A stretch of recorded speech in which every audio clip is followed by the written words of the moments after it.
Massachusetts, number 3. Springfield, Massachusetts. The fans are ready. Rowan's ready. Camby's ready. Williamson is ready. Thurman's ready. It's going to be awesome, baby.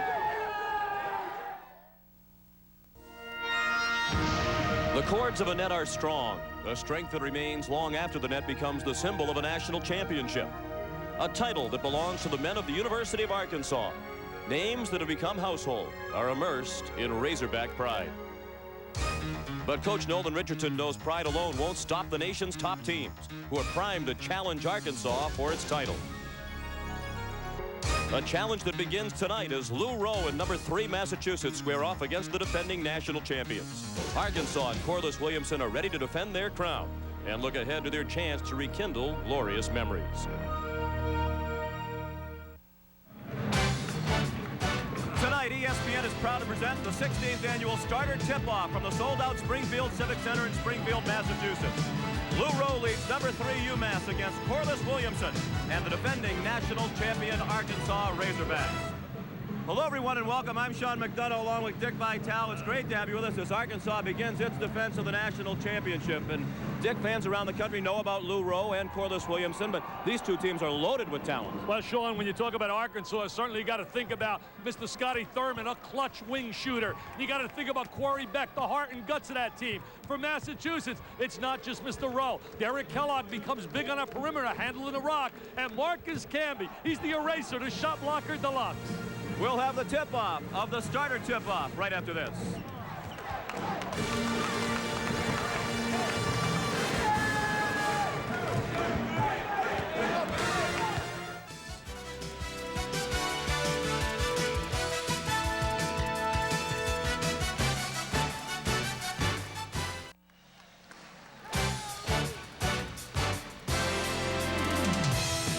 ESPN's coverage of NCAA basketball is brought to you by Starter, leading manufacturer of NBA apparel, by DirecTV, introducing personalized TV, and by McDonald's. What you want is what you get at McDonald's today.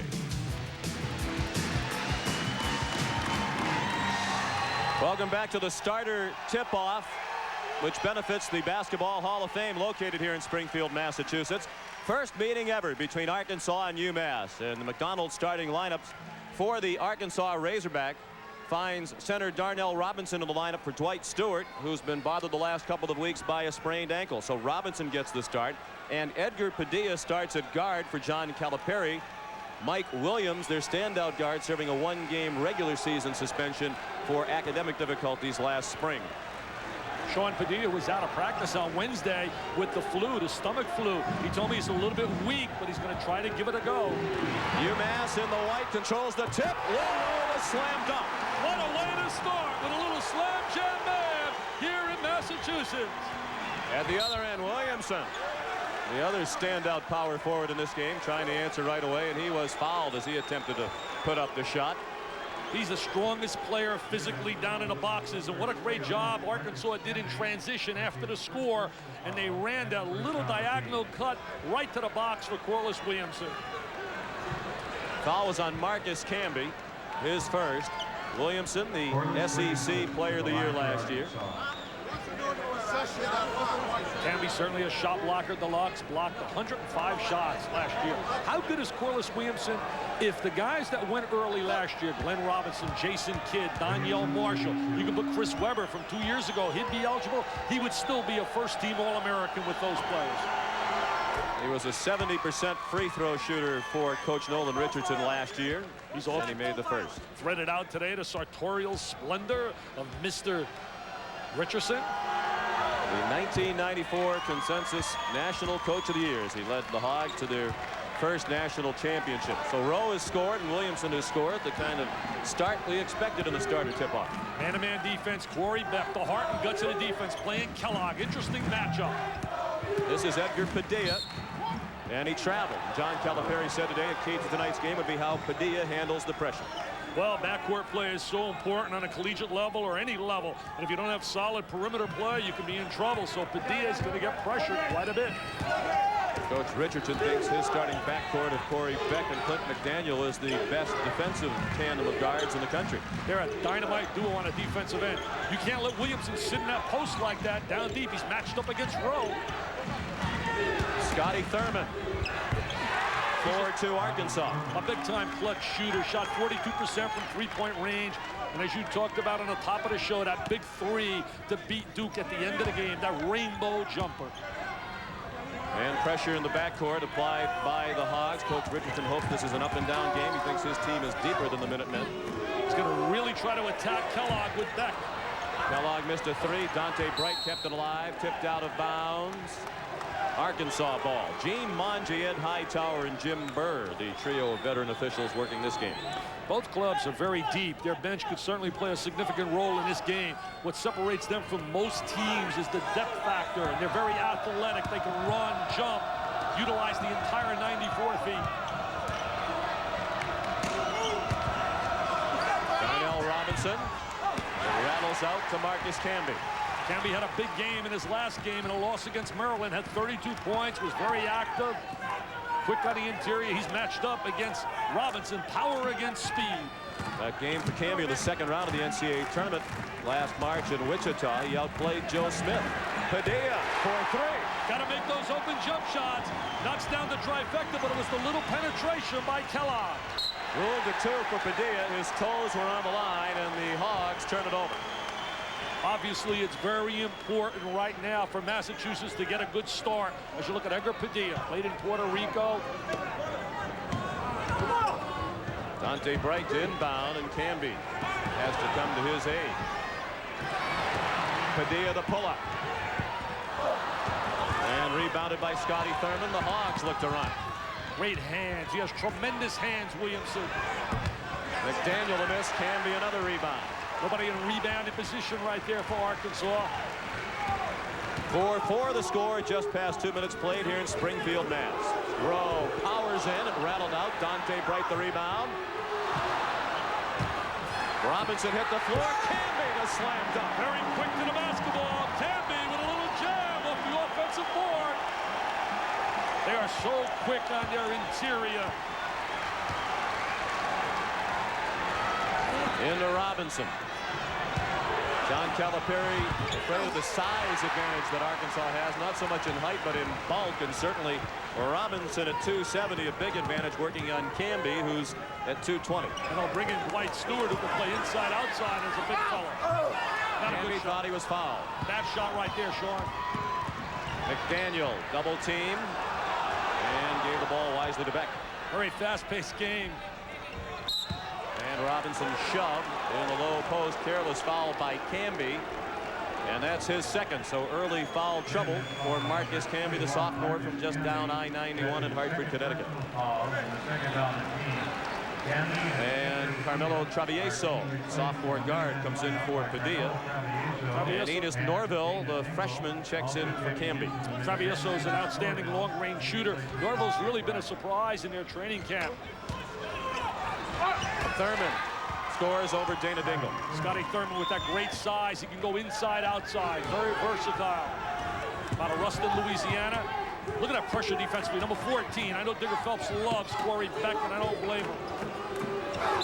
Lou Rowe is fouled, and he'll go to the line for two. It was Williamson who hit him on the arm. Very important right now for Lewis Rowe also to understand it's not a one-on-one battle against Corliss Williamson. He has to be very careful that he doesn't get himself into a situation where he forces shots. That happened to be a pretty good possession right there. Williamson was behind him.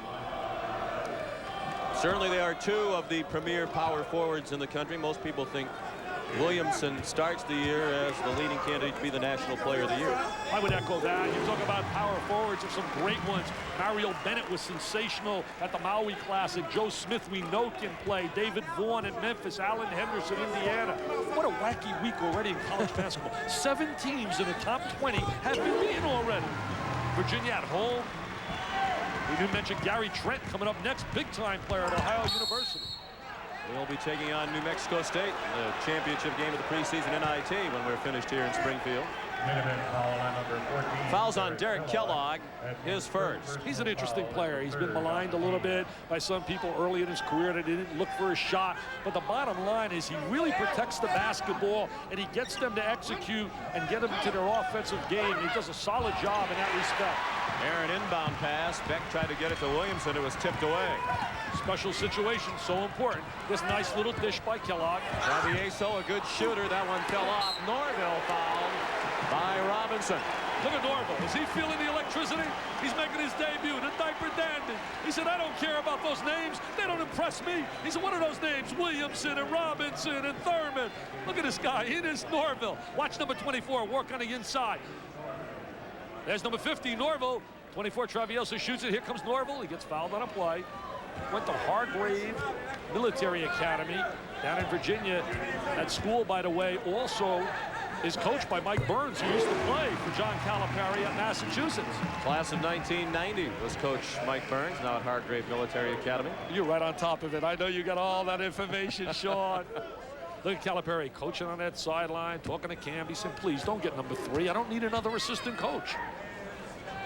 Norville missed the second. Battle for the rebound, won by Rowe. He took it away from Robinson. Rowe the follow away. Drops in. What a big-time play right there. He cleared everybody away. He said, the rock belongs to me. I'm in the lane, and I'm going to own it. 5-point lead for UMass. Williamson fouled on the way up by Norville. Williamson sliding inside. This summer was the first summer he hadn't played basketball in a long time because he had his hand in a cast. He had that broken wrist area on the bottom of his thumb, actually, in his left hand. So he didn't play basketball. He was selected for the U.S. Goodwill games, but could not play. Lou Rowe was a member of that Goodwill Games team. So was Corey Beck. Scotty Thurman as well. Didn't get a whole lot of PT. They said George Raveley didn't give him any playing time. George. We wish our best to George and a speedy, healthy recovery from his injuries in that accident. Williamson, the man they call Big Nasty, missed the first and the second, but Robinson the offensive rebound and score. Darnell Robinson, a big, tough, wide body on the interior with excellent touch and excellent hands. So important when your big people have good hands. Rowe in traffic, tipped by Norville. Norville again. What a spark by Norville off the bench. Just giving him some productive minutes while Camby's out with the second foul. I asked associate coach Bill Bano of the UMass staff which newcomer most impressed in the preseason. At this point, he said Norville. Yeah, he played well in their preseason workouts. Robinson scores over Norville. Norville can't handle him inside, though. Smart move by Nolan Richardson, taking advantage of the great strength of Darnell Robinson. Travieso can shoot the 3. He's an outstanding shooter. One official signaled 3, the other signaled 2. They put it on the board as a 3, and Norville another rebound. Rowe doesn't see the pass coming, and Williamson picked it off. Thurman, now McDaniel. That's a 2. Short, off the hand of Williamson, and out of bounds. Our first timeout comes with 14:57 remaining in the first half. Calipari and the Minutemen up by 6.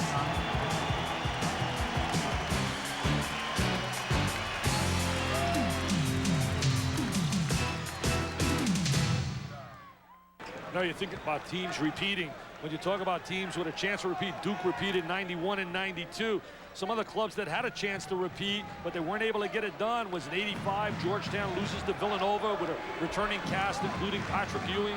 In 1990, Michigan came back with Emil Robinson and company after winning in 89. UNLV wins in 91, but they can't get it done after winning in 90, rather, in 91. And then North Carolina last year, but that's the beauty of college basketball. It's not 4 out of 7.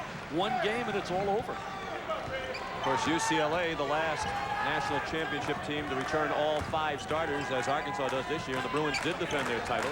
1967-68. Padilla, nice pass, and a foul. As Dana Dingle put up the shot. They did an excellent job of getting the ball into the gut of the defense and then looked opposite. They did a great job. The key is to get the ball into this area here, and then they looked opposite. They did a great job. Once the ball went into the lane, there's the little dump into the lane, get into the gut and the heart of the defense. And then right from there, they're going to bring it to the weak side. And that's where they get the execution, looking diagonally. And there's the contact. Alex Dillard, who just checked in, called for the foul. Dingle's an outstanding sixth man. When you can bring a Dana Dingle off the bench, you know, they're not intimidated, Massachusetts. They're living by the fact mentally that we've played against good people. The Atlantic 10 has certainly got some quality teams. Temple, as we know, for years has been outstanding. But they beat North Carolina when they were #1 last year in the NIT. I mean, that's all you heard from Lewis Rowe. Hey, we beat North Carolina. We can play with anybody. They were #1. That was in the semifinals of the preseason NIT last year. Almost a year to the day. A year and 2 days ago. Madison Square Garden. Corey Beck out of control, called for the charge. Lou Rowe is off to a great start tonight, stepped in to take the offensive foul. That's really amazing when you got your star player. That becomes contagious. You watch Lewis Rowe's going to step in, number 15. Corey Beck should have pulled up right at the foul line. The one extra step made him get himself in a position for the charge. All you young kids, pull up at that foul line, look right, left, or knock down the 15-foot jump shot, just like Sean can. First foul on Beck, 7-point lead for UMass, largest lead for either team. Got some media turnout here today. Got all the big writers in town. Dickie Weiss of the Daily News, Bob Ryan, the Boston Globe, right down the line, the NBA scouts. What a fever, what an electrical moment here. Kellogg. Not spectacular, not flashy, but just flat out gets it done. Playing in his hometown of Springfield, Massachusetts, went to Cathedral High School here in Springfield, and Thurman with a high arcing shot in the lane. He has 6. They got to get Scotty more shots. He's got that nice touch. He's one of the most versatile players. You ever pick an all-swing team, he has to be on it. Rowe, along with an air ball, fielded by Beck. Had a bad angle on that shot inside. Thurman wide open for 3. And all of a sudden, the Hogs are within 4 and 9 points already for Scotty Thurman. They did a great job right there, running that up the sideline. Corey Beck with the excellent reversal pass, and Thurman finalizes. Kellogg guarded very tightly by Dillard. Good hands by Williamson, but Rowe maintained possession and banked it in. It's amazing how he got that shot off in traffic. The one thing that's impressive about Lewis Rowe tonight is that he is staying in deep, taking advantage of his physical strength and his ability to play in the interior. Rowe has 8 points. Williamson. Can't stop him. It's an M&M mismatch if he gets the ball in deep. The strongest man in college basketball, Corliss Williamson. And Camby's going to check back in. Another runner by Kellogg. That one missed. Lee Wilson rebounded, and Williamson's nobody back. That's a no-no. That's a no-no. John Calipari's got to be upset. No balance defensively. No one rotated back. And what was a 7-point lead is down to 2. 21-19. Rowe. It spins out. Arkansas's got to like this pace of the game. Massachusetts really pushing the ball up the floor. Padilla, the strip of Wilson as he was eyeing a layup.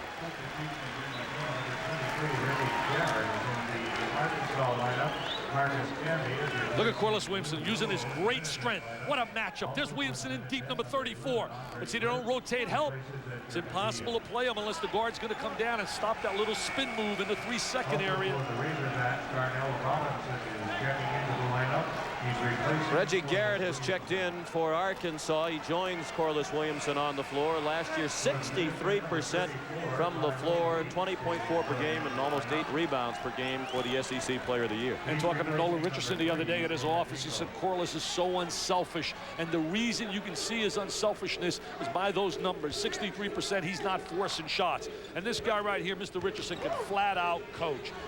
Thurman off the inbound, missed the 3. Camby back in, control the rebound. The bottom line in coaching, Sean, is to win as long as you're winning in the right way, doing it in a legal fashion, and that man knows how to win. Camby back in with his 2 fouls. Good bounce pass to the baseline.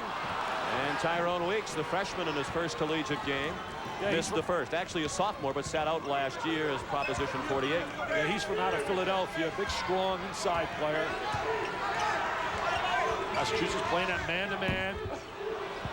And they try the lob. Robinson tried to feed Wilson. They try to go to the high-low situation with the two big guys. Dante Bright stripped, and it's out of bounds off Robinson. UMass will keep it. Timeout. 11:56 remaining in the first half in Springfield, Massachusetts. The Minutemen lead by 2.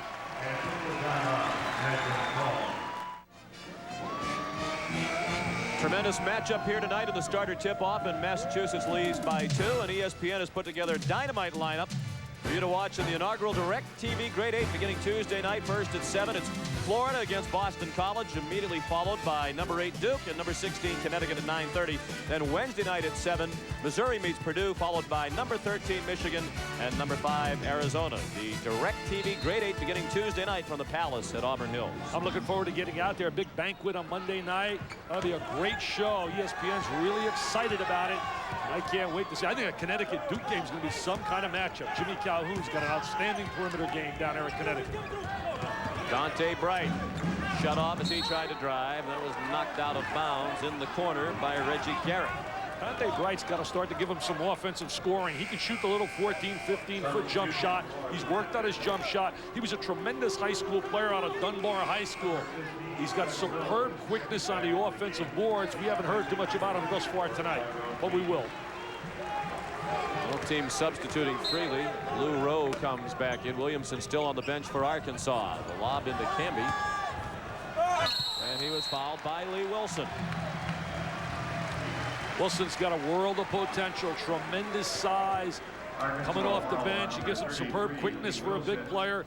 Here's Camby right now facing up against Wilson. There's two young guys going at it. Two second-year players. Camby from out of Hartford, Connecticut. 105 block shots last year. That's such a special dimension. He has 3 points tonight, already 5 rebounds. Led the Atlantic 10. As a matter of fact, he had more block shots himself than several teams in the Atlantic 10 last year. He has a tendency that he likes to play like a wing player as opposed to an inside player. He has to get a little more strength. See, he wants to play on a wing. He wants to play on a wing and shoot jump shots. 6'10" with his quickness, he's got to get inside. Andre Burks missed the jumper. Rowe, great effort to keep it alive, but Gabor Rimac, who is playing with a sore ankle like Dwight Stewart, he turned his ankle in practice 2 weeks ago and is hobbled. Robinson the miss. Wilson the offensive rebound rejected by Bright. Bright's got that superb quickness. Little Burks handling a rock. Camby. It spins off, and Bright went over the back of Beck and is called for the foul on the rebound action. Camby's got to be careful with number 3. They're high on Andre Burks. They think he's going to be a solid player. He played at Hargrave as well. I wonder if they got a little pipeline going down here with Mr. Burns coaching a former Massachusetts player. Norville and Mr. Burks are from there. Norville back in for Camby. There's the block from the rear. Dante Bright out of that famed school, Dunbar in Maryland, Baltimore area. Produced so many great players. 22-19 Massachusetts. The Minutemen have missed their last 5 shots. Arkansas is on a 9-3 run. Rimac can shoot the basketball. He's out of Croatia, outstanding wing shooter.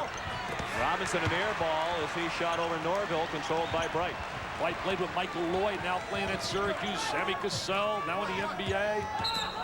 Bright was held as he went to drive. Corey Beck called for the foul, and that's his second.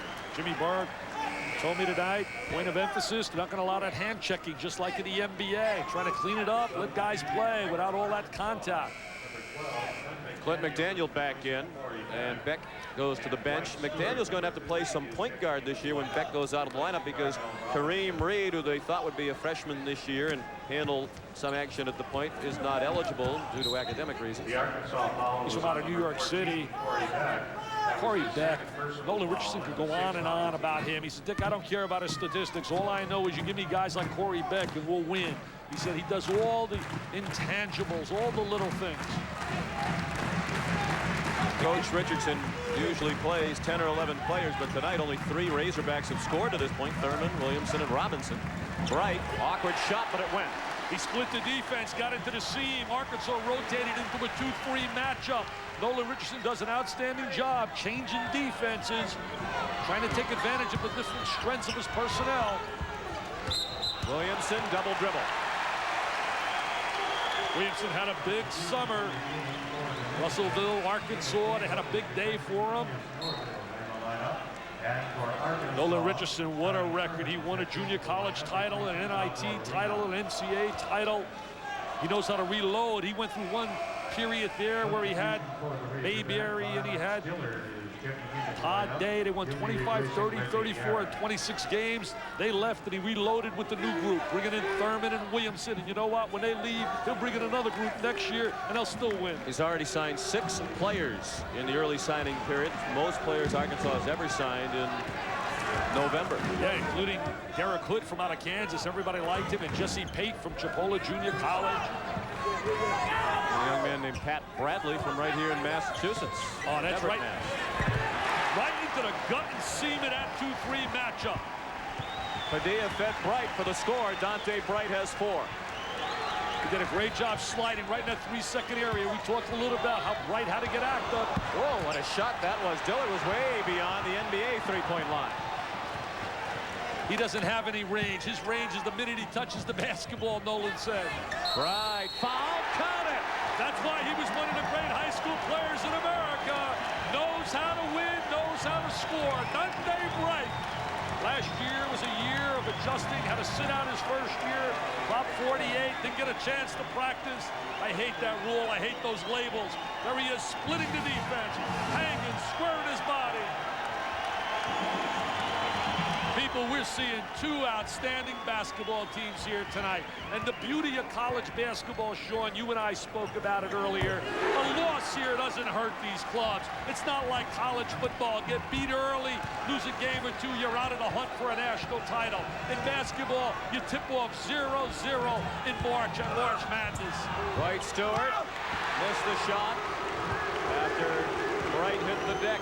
UMass on an 8-0 run. They've taken a 10-point lead, their largest. I would look for Rowe right now. I'd get Rowe the ball down in the box. They got it to him. Bright gave it back to Rowe. He missed the jam. Lewis. Little Brick City on the back of the rim. Dillard, great feed. McDaniel lays it in. Clint McDaniel, good quickness, but the good look. Dillard with that good little bounce pass out of Alabama. And McDaniel bumped Kellogg from behind, and that's 2 quick fouls on Clint McDaniel. The one positive right now for Massachusetts, they really are not turning the ball over a large number of times. You're going to turn it over X number of times against Arkansas. I mean, that's just going to happen. John Calipari, what a job he has done. Well, the guy's got to be wacky. You see his schedule early. From here, he's got Kansas, then Pittsburgh, then he's got Maryland. I mean, he could lose 3 of his first 4. Plays Louisville, Pittsburgh, Penn. Some think Penn, the top 25 team. Western Kentucky in the tournament the last couple of years. He plays at St. Louis, a tournament team last year. And Princeton's not going to be, believe me, an easy game. But that record that you saw for Coach Calipari, even more impressive when you consider UMass had 10 straight losing seasons before he got to Amherst. Oh, he's done an incredible job there. UMass a little bit out of control in their running game. Their first 6 transition games, they had 9 points. The last 6, 0 points. Not converting off the transition game. 10-point lead for UMass. McDaniel rattles out. We saw the shoot around this morning. We're seeing it again here in the first 11 minutes. These are very tight rims at the Springfield Civic Center.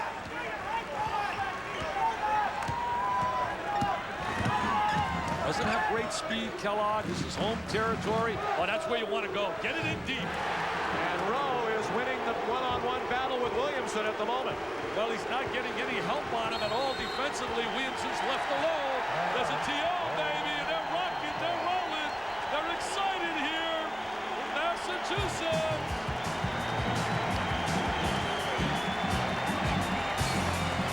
Lou Rowe with 10 points.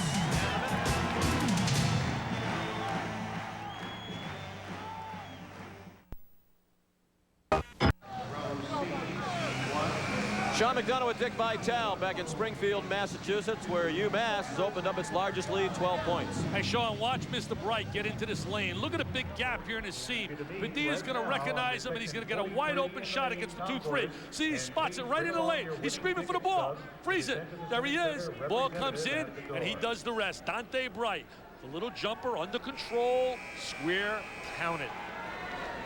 And Bright keyed the run that opened up this lead.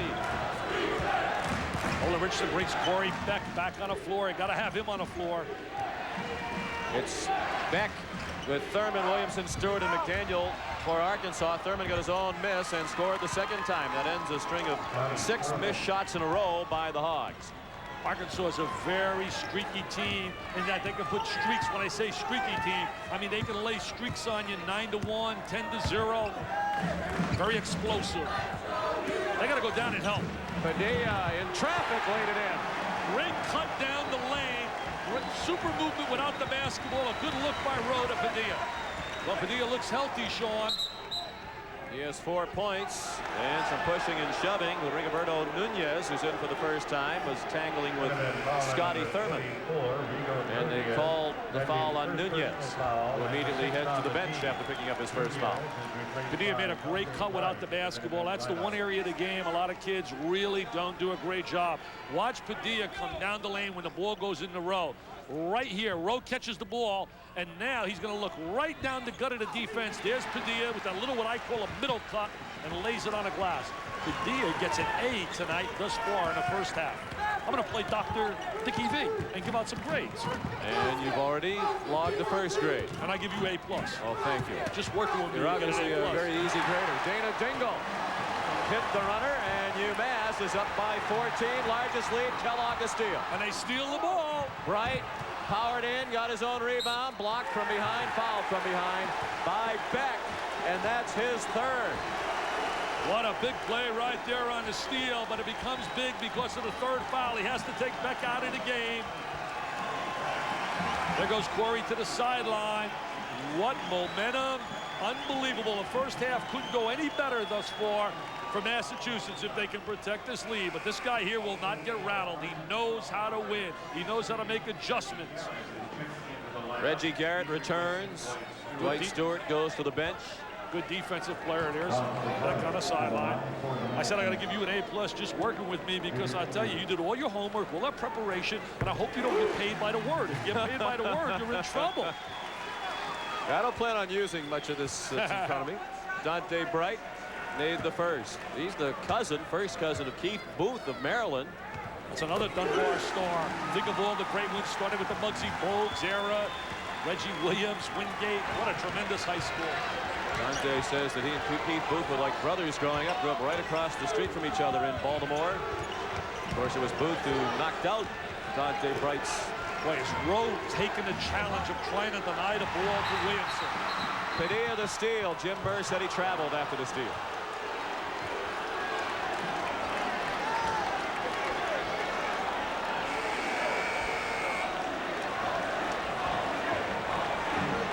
Look at Williamson and Rowe right here.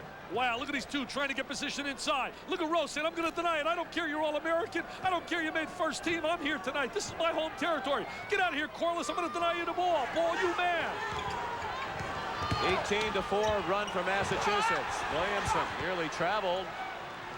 Rowe is playing him so tough on the interior. Errant lob off the hands of Garrett and out of bounds. Thurman tried to feed him. And the defending national champions haven't been a pleasant sight for Coach Richardson at this point. They are really struggling offensively against the defensive setup of Massachusetts. UMass by 16. Kellogg double team.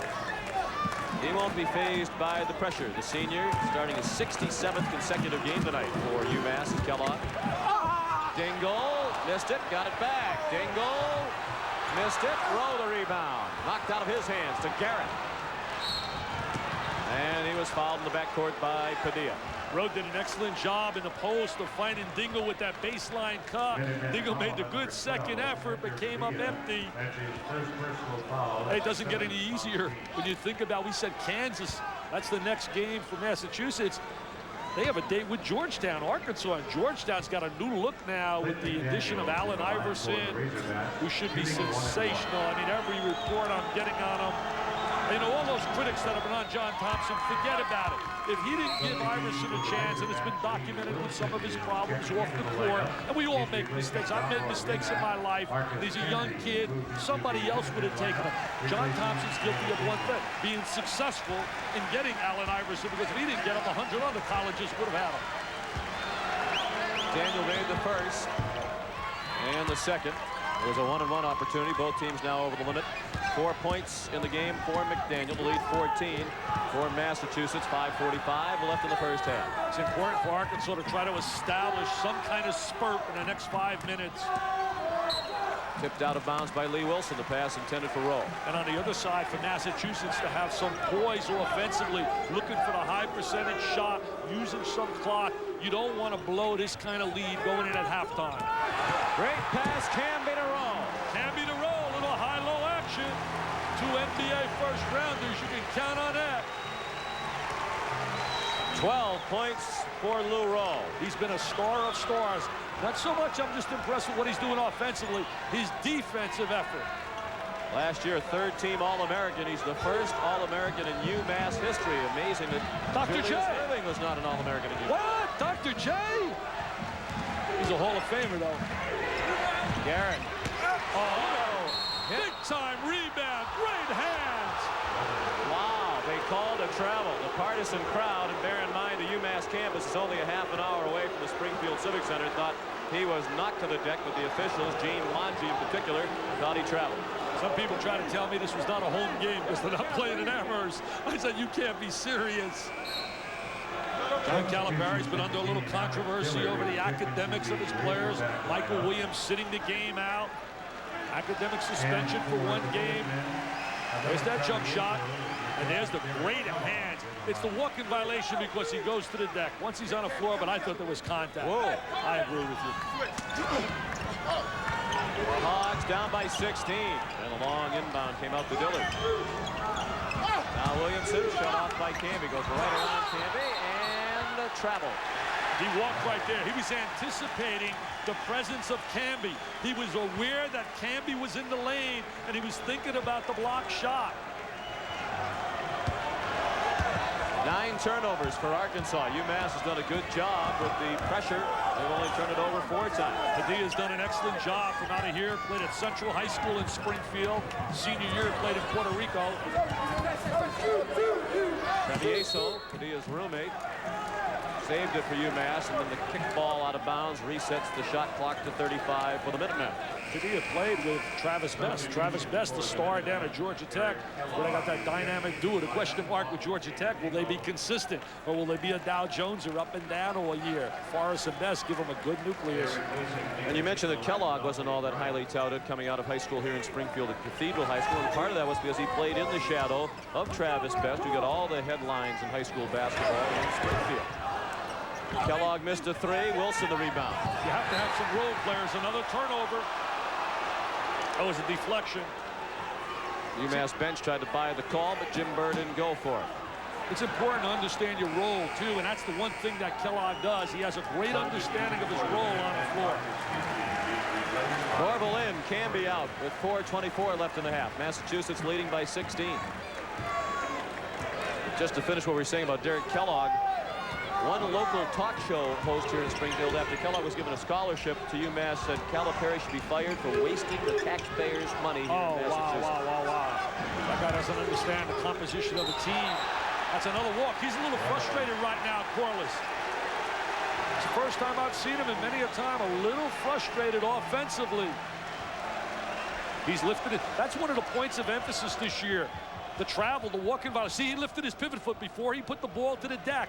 Once you establish that pivot foot, you can't lift it until you release the ball. Under 4 minutes remaining in the half. Rowe has been sensational. Oh, that's just a sensational move. His stock is going up, up, and up. It's going up, up, and up, and it may be going away. I mean, he's just become a much more complete player than I saw last year. He's head-to-head with Williamson again, who missed. Volleyball. Oh, he wants the ball. Lewis Rowe wants the ball. He is absolutely scintillating, sensational, and super. The 3S man tonight.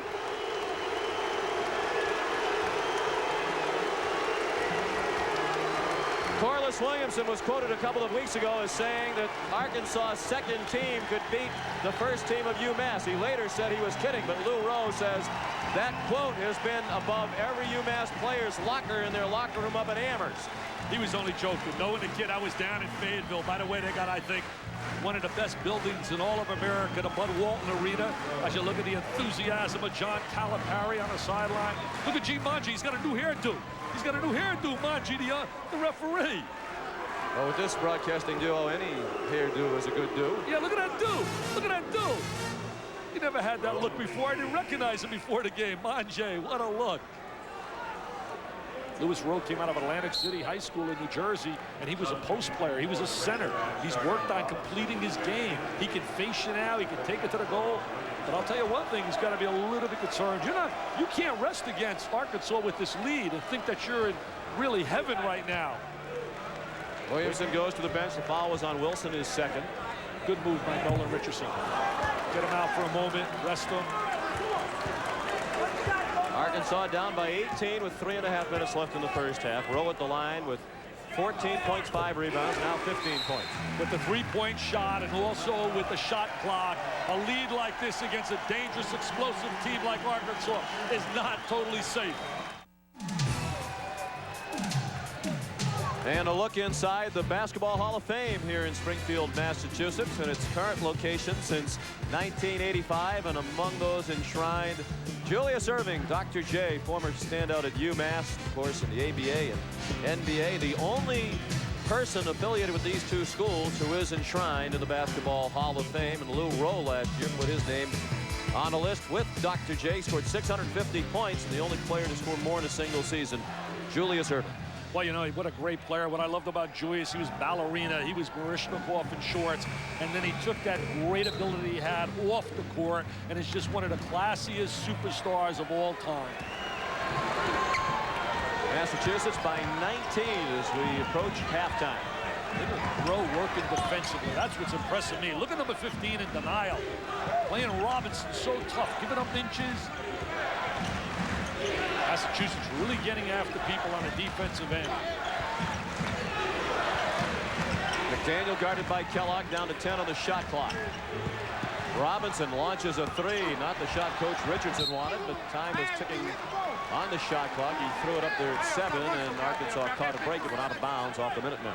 Robinson has the ability to shoot out there, but you'd rather have him on the interior.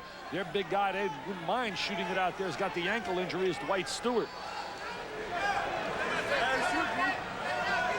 It's Robinson, Wilson, Dillard, McDaniel, and Thurman on the floor for the Razorbacks at the moment. Thurman's going to really have to step it up, but he's playing against a tough defensive player in Dana Dingle. There's Dingle right there with the deflection. Kellogg couldn't keep it alive. Thurman, a three as the shot clock was about to expire. What a quick release. Scotty Thurman with that area code J. Reminiscent of his three-pointer that won the national championship game against Duke. Thurman has 14 points. And he hasn't really taken a lot of shots. They haven't gotten him as many shots as I think they should try to get. Now they're in the 2-3 zone. Little matchup out of that zone. Three-pointer short from Dingle and controlled by Robinson. 2.5 minutes left in the half. The Hogs trying to make a run before the break. Dillard, another three. That's 2 3-pointers in a row for Arkansas. That's the beauty of the three-point shot. You're never really out of the game, especially when you got guys that can deliver like they do with the Dillards and Thurmans. From 19 down to 13 in a matter of seconds. If you're Nolan Richardson, you're hoping to get this to 10, maybe to 9 or 10 at half. Dingle's pass deflected. It came back to him. Travieso for three. The guards have done an excellent job. Travieso, talking about Padilla and Kellogg, they have really been solid for Massachusetts, offensively and defensively. Rowe guilty of the foul as Dillard lobbed it into Robinson. Following our game, we'll be taking you live to Madison Square Garden in New York. Site of the championship game of the preseason NIT, New Mexico State, their swarming defense under Coach Neil McCarthy. We'll have that defense tested as Gary Trent leads Ohio U, now ranked number 23 into the championship game tonight, as soon as we're finished here in Springfield on ESPN. Gary Trent is worth the price of admission. The 6'8" guy has a vertical jump of about 45 inches. Tremendous inside player. Little Geno Ford, about 5'8" for Ohio U. Hey, I watched the game the other night with Memphis State. I turned it off. It looked like it was all over. Memphis rather, no longer Memphis State. Right. Seemed to be dominating. And then all of a sudden, that swarming defense, as you alluded to, Neil McCarthy with all those new guys out of junior college did a great job and came back and won that game. There's a coach who doesn't get enough credit. Rowe couldn't handle the lob. McDaniel was bodying him away. Norville fouled on the way up. The offensive boards has really been the key thus far. Massachusetts really winning the edge, getting to the glass. And I think their coaching staff is surprised by that, Dick. They were really concerned, as we noted earlier, on the bulk advantage that Arkansas has underneath. Well, Sean, you have to be concerned when you look at Arkansas's size, their quickness, their ability. Felipe Lopez debuted. I hope people realize that he doesn't have a lot of help around him like a lot of other guys. You know, you talk about Georgetown, and Allen Iverson has the play of Othello Harrington, one of the best inside players in America, who doesn't get the kind of publicity I think he deserves. Felipe's got to be the #1 option down at St. John's. And a push on the follow-up action. Dante Bright called for the foul, and Lee Wilson's going to go to the line. Mike Tirico in the on-deck circle, awaiting the Delta Faucet halftime report.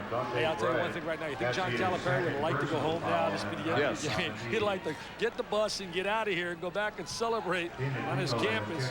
He knows he's got another half to go against his club, and they're going to come out hungry. The Hogs. I wonder if the president's watching tonight. You think the president's watching with Hillary? President Clinton. I think they're watching. He was invited to the game by the mayor of Springfield, but was not able to make it due to his busy schedule. Probably is watching tonight. I wonder if he's going to give a little chant, a little woo, pig suey 3 times, and then you Razorbacks. I love that chant. Wilson missed the front end of a 1-on-1. Roll the rebound. Under a minute and a half left in the first half. Bright on the push. Dante Bright's got that little 12-footer. Hangs in the air. Good elevation. What a big turnaround right there. You're behind. You miss a 1-on-1. They come down and get 2. It's 4-point turnaround. And this matches the largest UMass lead. Thurman. Rowe, another rebound. Right now, John Calipari is going to want him to get a good shot. Use some time. Spread the court. Right. Great pass. Rowe rejected. Great rejection at the rim by Wilson. Wilson with a tremendous defensive effort. And then Padilla guilty of the reach-in as McDaniel was thinking about a layup. Lee Wilson came over with really some great help. 6'11" from out of Texas. Minute foul number 12, Mr. Padilla. That's his second personal foul and the 10th on the team. For Arkansas, Garrett back in, and Wilson goes to the bench. Foul on Padilla, his second. Both teams at 10 fouls now. This will be a 2-shot opportunity for McDaniel. I think it's great also, Sean, that we see schools like this going head-to-head in big matchups early, getting a true evaluation of their team rather than loading up on some cupcakes. You got UCLA playing at Cal State Northridge. I mean, that's blowout city. That means nothing. You don't learn anything about your team in that kind of setup. Here you're getting a true evaluation where you stand. You're able to go back in the gym and say, you know what, maybe we're not as good as we thought. Let's get a little bit hungry. UMass by 17, and Kellogg's pass tipped away. Good hands again, this time by Garrett. McDaniel had trouble with the dribble. Got to get it out to Dillard for the 3. NBA 3, got it! Nice call, Coach. Dillard can shoot that long-range jumper. He's got range. And the lead back down to 14, and Massachusetts can hold for the final shot. But the last 2 possessions, they didn't really play well with the basketball. Managing the clock and managing the end of game situations and halftime situations is really important. They come to double team Kellogg. 6 seconds left till halftime. Bright, fall away, short, Rowe at the buzzer. Why not? Why not? He's been the star of stars in the first half. He's been outstanding. He's been brilliant. He should go in halftime with Uncle Mo on his side. What a brilliant performance by Lou Rowe. 17 points in the first half for Rowe. The 3rd-ranked Minutemen lead the defending national champions by 16. Now the Delta Faucet halftime report and Mike Tirico. And much more at the break. Number 3 leads number 1 by 16 in the starter tip-off class. Let's take it in the ESPN's coverage of NCAA basketball is brought to you by Starter, leading manufacturer of NBA apparel, and by Chrysler and the new Chrysler Cirrus sports sedan. Welcome back to Springfield, Massachusetts. At halftime of the Starter tip-off, Massachusetts has a 16-point lead over Arkansas. As Dick Vitale mentioned during the first half, in recent weeks there has been controversy on the UMass campus surrounding articles that have been written in recent weeks concerning the performance of Massachusetts basketball players in the classroom. Most notably, a series of articles written by the Boston Globe chronicling low grades by UMass basketball players in the spring semester. Earlier today, I asked Coach John Calipari about the state of affairs in academics at UMass basketball. We have no one ineligible. I've coached here. This is my 7th year. We've never had a player ineligible. We've never had a player thrown out of school for academics. And these players will all be eligible in the next term. They're doing well. And like you said, our graduation rate speaks for itself.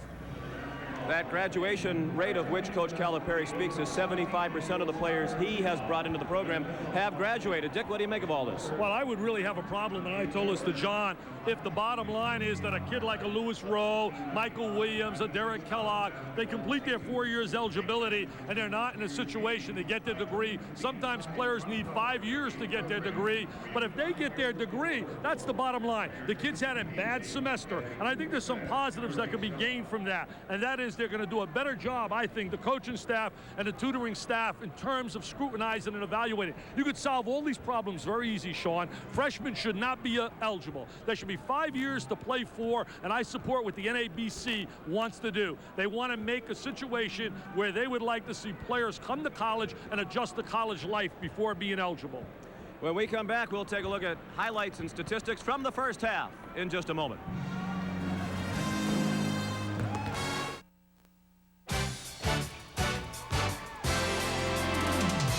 ESPN's coverage of NCAA basketball is brought to you by Starter, leading manufacturer of NBA apparel, and by Nissan. It's time to expect more from a car.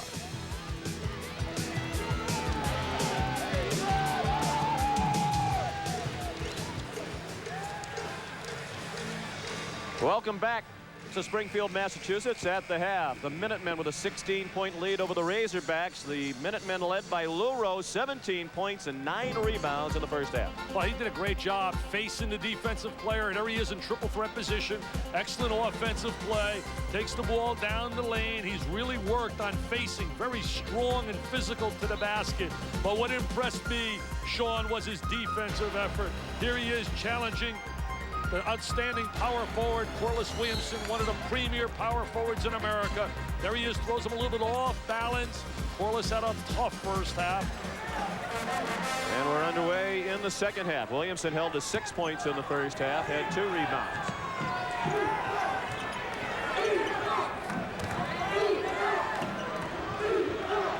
This is Thurman. He was the standout for Arkansas in the first half at 14 points, the next highest among the Razorbacks, 6. Sean, the first 4 minutes of the half were so important. Perfect execution. Showed some poise right there. Got the high-low setup. Got Darnell Robinson at 6'11" is sitting deep. He's got an excellent touch around the basket. 6 points for Darnell Robinson. 52-38. Arkansas trailing by 14 in the opening minute of the second half, and a charge called against Derek Kellogg. His second foul. I thought one of the key stats was the fact that Massachusetts only had 5 turnovers in the first half. We take a look here at the numbers. Field goal percentage doesn't tell a whole lot, but look at the offensive rebounds, 2-1. Usually when you're really dominating on the offensive glass, that means you're playing really with that extra effort. You're really attacking the glass, going for that second effort. Robinson to McDaniel on the floor with Beck, Thurman, and Williamson. The same 5 that starts the game starts the second half for the Hawks. What impresses me right now is the poise that Arkansas is playing with rather than trying to catch it up in one possession. Good block by Padilla. What a strong half he had. The guards did an excellent job. To only turn that ball over 5 times against the kind of defense that Arkansas plays is really something that's got to make Calipari happy. 5 that opened the game also on the floor to begin the half for UMass. Canby was fouled. He's on the floor with Rowe, Bright, Kellogg, and Padilla. Canby came out, had 2 quick fouls to start the game. Looked like they would be in trouble, but they got a nice little effort from out of Norville off the bench. We spoke at the outset of the head-to-head matchup between 2 of the best, if not the 2 best power forwards in the country. And in half 1, the round goes to Rowe in a knockout. I think that Nolan Richardson, I was telling you a little bit earlier as we look at the numbers right here, certainly Rowe won that matchup both offensively and defensively. I thought Nolan Richardson had the tougher job in getting his people mentally ready for this game, because I don't think his kids had the utmost respect here in the name Massachusetts, where you got to believe Massachusetts had the unbelievable respect here in the name Arkansas. Williamson short with it. Canby high for the rebound. But I'll guarantee at halftime they got respect for him. Mass doesn't have a household name. Right, had it tipped. Williamson went high in the air to make that play. Now it's Beck 1-on-4 waiting for help. You know, coaches have the greatest respect, John. Certainly Nolan Richardson is in contact with many of the coaches, and he knows John Calipari's done a great job. But players themselves, they hear North Carolina, Kentucky, and UCLA, and they get all juiced up. Massachusetts, I don't believe they were all pumped up. Of course, Coach Richardson, with motivation in mind, introduced his team at Midnight Madness, the first practice of this year, as the 1994-95 national champions. That was not a slip of the tongue. He said he has high expectations for his team. The fans and media do, and he might as well put it on his players early. Canby. That's what I like about him. He doesn't dodge the issue. There's the good offensive rebound. That's been a dominant factor. Getting to the glass. Massachusetts getting that edge. 19 points for Lou Rowe. Nearly 3 minutes played, second half. Massachusetts still comfortably ahead by 18. Kellogg wound up with it. Arkansas's big players are standing around watching the action, not really getting on the boards. Wright had a strong first half and was fouled by Scotty Thurman. 2 fouls on Thurman. That's his second personal foul. Canby with the little miss, but watch Lewis Rowe loves to work on the offensive boards. The one great thing about Lewis, he's not trying to step out. You notice I call him Lewis now. Whenever you're a star like this, I don't call him Lou anymore. I now address him as Lewis. He's special, Sean, but he's not trying to go out to the wing and stop laughing at me and trying to hit jump shots. He's staying right inside and doing what he does best, getting inside. I was just going to apply your logic and call you Richard because you are special as well. Dante Bright makes a couple. He has 13. In comes Dana Dingle. Out goes Bright. They got a nice rotation. When you put Michael Williams into that mix, and remember Michael, as Dante goes out, did a solid job. Michael was a clutch performer late in the game. He won 5 games in his career with buzzer beaters, and he's out of the game right now. Nice cut. McDaniel missed the layup off the pass from Wilson. And then Williamson was fouled in the follow-up action. 20-point lead for Massachusetts at the moment, the largest tonight for the Minutemen. And who would have believed it? Who would believe right now that Massachusetts would be plus 20 at this stage of the game against Arkansas? But then again, who would believe that Ohio U would beat Virginia at Virginia? Who would believe George Washington could go up and beat Syracuse at Syracuse? Indiana would lose 2 out in that Maui Classic. And yes, Bill Frieda, I know you won. I don't need messages on my recorder. He comes out, he never calls you by your first name. Vital, this is Frieda. Vital, we won the Maui Classic, Vital. And Vital, you better get your butt to see us play, Vital, because we got a heck of a team, Vital. I mean, this guy's unbelievable. He sounded like he didn't have any sleep at all, Sean. Bill Frieda, I love him. He did a great job out there. Tremendous. He finally got a healthy team, and Mario Bennett is a standout. 8 points now for Williamson. He made both free throws. The foul was on Norville, his second. Kellogg bumped, and the foul called on Beck, and that's his 4th. That's big. Kellogg's not going to face much tougher pressure than he's seeing here tonight with Beck. But Beck's got 4 fouls. He's got to go to the sideline. He had a great postseason, had 10 rebounds in the Final 4 game. Here he is playing defense. See, they're calling that hand checking this year. Last year, he got away with that. I don't know what foul you saw there. I didn't see any. Underneath row, blocked from behind by Wilson. Beck on the bench with 4 fouls. He has not even attempted a shot from the field tonight. Has no points. He was so solid during the run for the championship. Made all the big plays, both offensively, defensively. There's another coach on the floor, a bright, heady player. The Razorbacks, the Hogs will be back no matter what the score is here tonight. You can count on that. Corliss Williamson's had 1 goal for this season is to go undefeated. That's in serious jeopardy in game 1. Williamson has the rebound of the Padilla miss. 4 rebounds to Williamson. Got to think big until you're beaten. You got to believe you're going to win them all. 31-3 a year ago were the Razorbacks winning the national title. Running hook short by Williamson. Rebound Rowe. Look at Rowe handling the rock now. He's improved his ball handling skills. Nice little pass. Margot was fouled by Williamson. 12 rebounds now for Lou Rowe. What I like is 19 points. What I like about Massachusetts, they're making that extra pass. They're playing together. Edgar Padilla, his stock going up on a perimeter.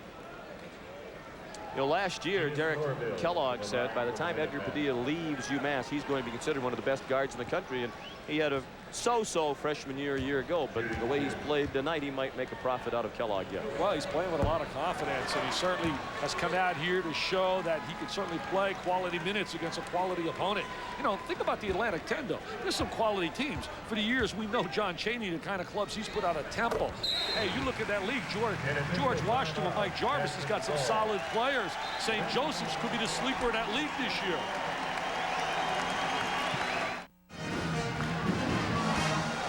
One thing tonight is Arkansas is leading by getting beat by 19. Watch the defense right here. We're going to see the defense on Mr. Williamson. Watch Lewis Rowe, but watch how they converge on the basketball. There's the little hook shot across the lane. Right now, we'll see 4 guys right there. Hold it. We got 4 guys. Look at this here.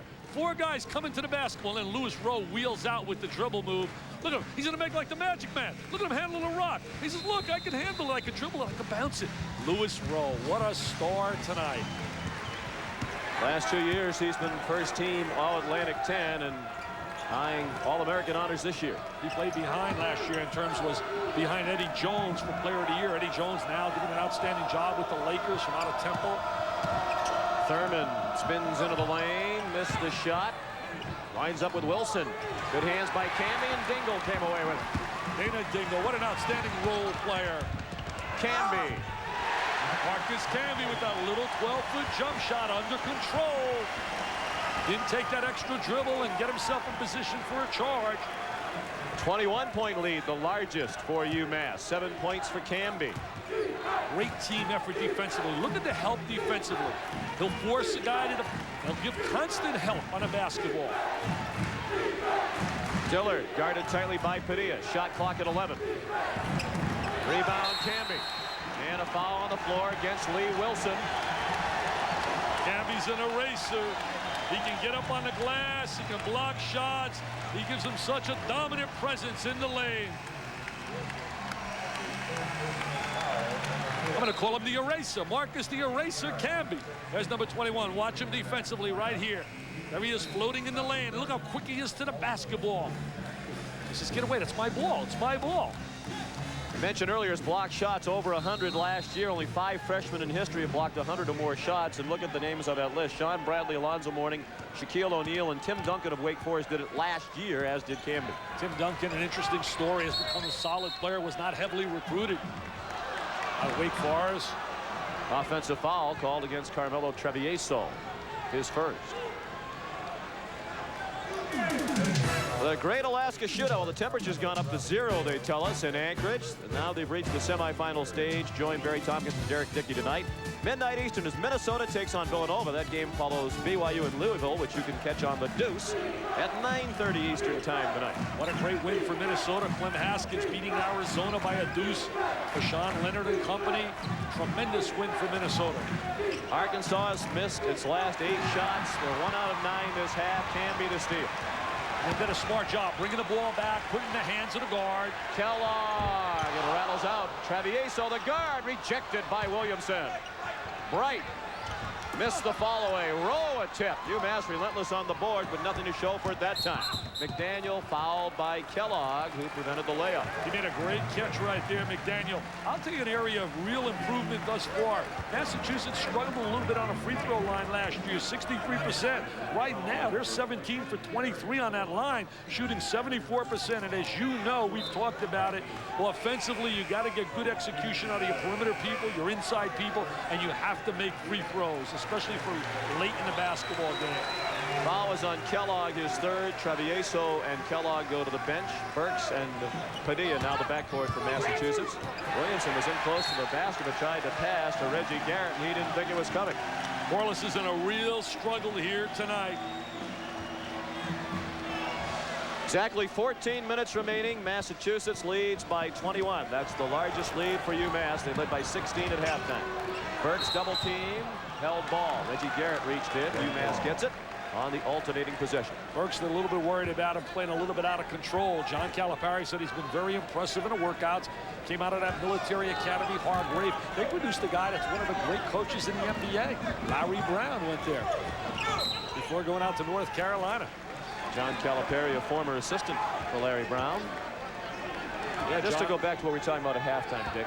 You might be right, and John Calipari admits it. Those articles about the UMass basketball academic may bring attention to the situation, may make the players bear down a little bit more, but you really have a tough time defending the journalism practiced by the Boston Globe. Shot rejected underneath and controlled by Camby. They printed players' transcripts verbatim with names, violating all kinds of privacy. Rowe out in the public eye and enjoying the spotlight tonight. 21 points for Rowe. He'll go to the line with a chance for a three-point play. There aren't many adjectives to describe, Sean, the job here tonight by Louis Rowe. 5-on-1 break. They kick it out. They are really playing super basketball, Massachusetts.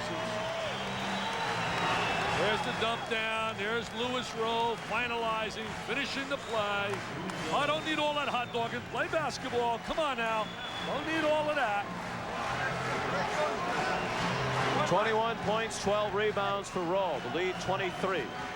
Now one other comment to echo what you said.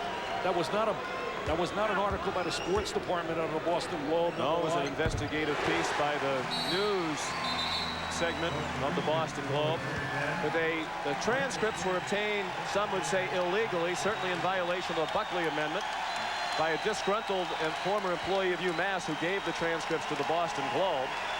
And I'll tell you this, I think the bottom line is John Calipari's been graduating his athletes, and as long as they graduate and they just don't put in 4 years. And they're eligible, Dick, by NCAA standards and by UMass standards. What else needs to be said? Amen. Play basketball here. Let's go.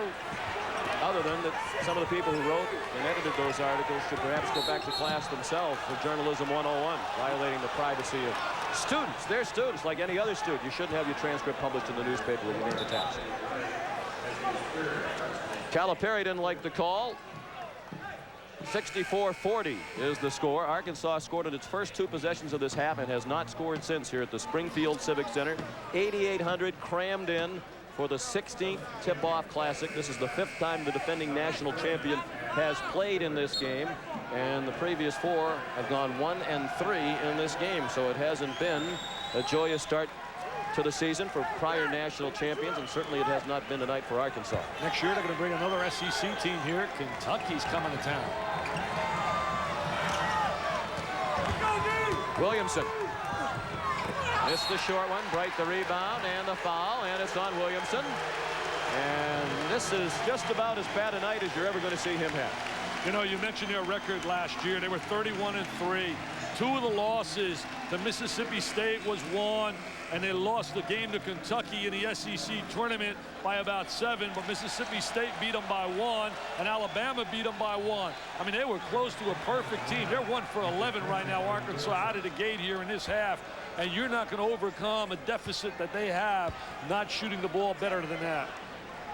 That's 4 fouls on Williamson. So Beck has 4, and he's playing with 4, and Williamson will play with 4. Arkansas really can't afford to take 2 of its star players to the bench, down by 24 points with 13 minutes left.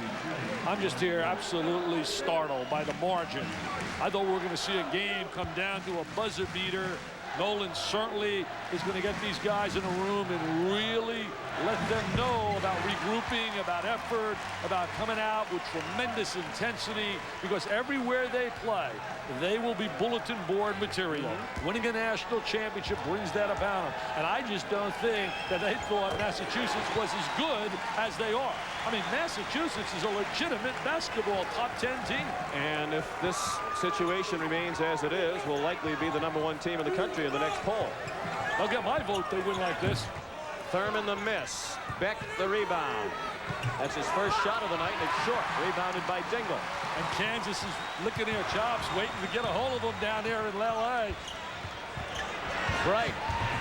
He's had a solid night, overshadowed by Rowe. That one bounces in. Dante Bright has 17 points. Well, he's solid on that wing.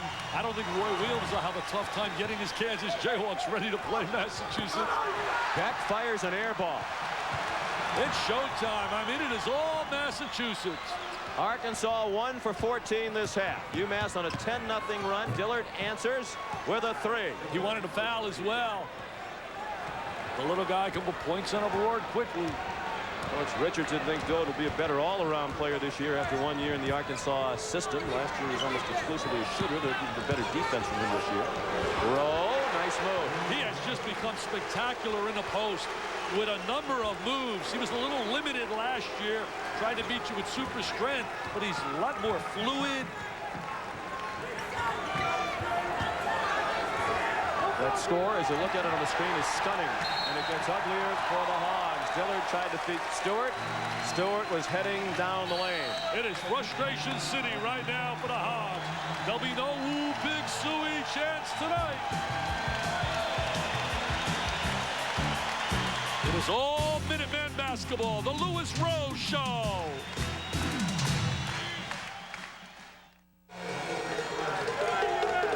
Do not adjust your set. There's nothing wrong with the score that you see on the screen unless you're an Arkansas player, coach, or fan.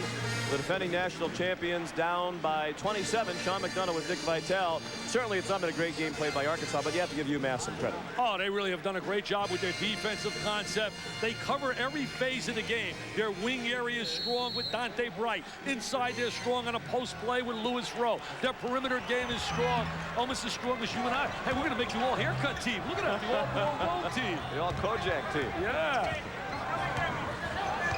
I think there are 3 elements to being really strong offensively. The perimeter, and they're solid there. On the wings, they're solid there. And having post play as well. Look at John Calipari's styling. Rick Pitino played a great part in John Calipari being the coach here at Massachusetts.